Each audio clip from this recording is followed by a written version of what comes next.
بسم الله الرحمن الرحيم الحمد لله والصلاة والسلام على رسول الله محمد وعلى آله وصحبه ومن والاه اما بعد.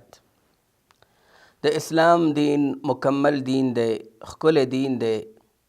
او د دې مکملیدو نه وروستو هیڅ چاله اجازت نه ورکوي چې هغه داسې کارونه وکړي چې هغه د اسلام خلاف وي او یا اسلام هغه حرام ګڼلی، اسلام د هغې نه منع کړي. خاص طور باندې چې کله انسان د دې اقرار وکړي چې په دې دین باندې راضي یم، په خپل رب باندې راضي یم، په خپل نبي باندې راضي یم او د اسلام چې زما دین دی په دې باندې رضامندي ښکاره کوم، نو د دې نه وروستو بیا هغه ته اجازت نشته چې د دې دین نافرماني وکړي، د دې احکامو نافرماني وکړي، د دې الله او د الله د رسول نافرماني وکړي. او خاص طور باندې چې دې ورځو کې کوم را روان دی هغه د کافرو تهوارونه او اخترونه دي، د هغوی مذهبي ایونټس دي،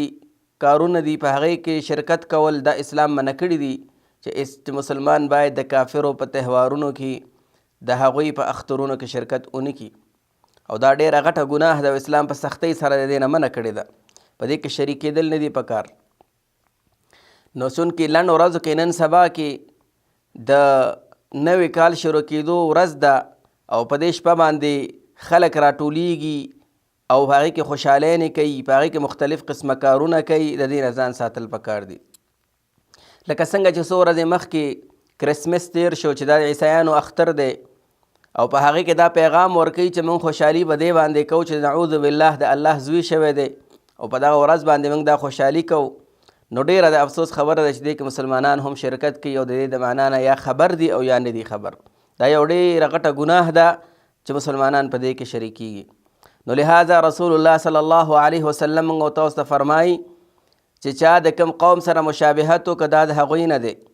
نو آیا مسلمان دا خوښوي چې د یهودو نصارا او مجوسینو سره هغه د قیامت په ورځ راپاڅېږي؟ آیا مسلمان دا خوښوي چې د قیامت په ورځ هغې ته د مسلمان په صف کې اواز ونه شي،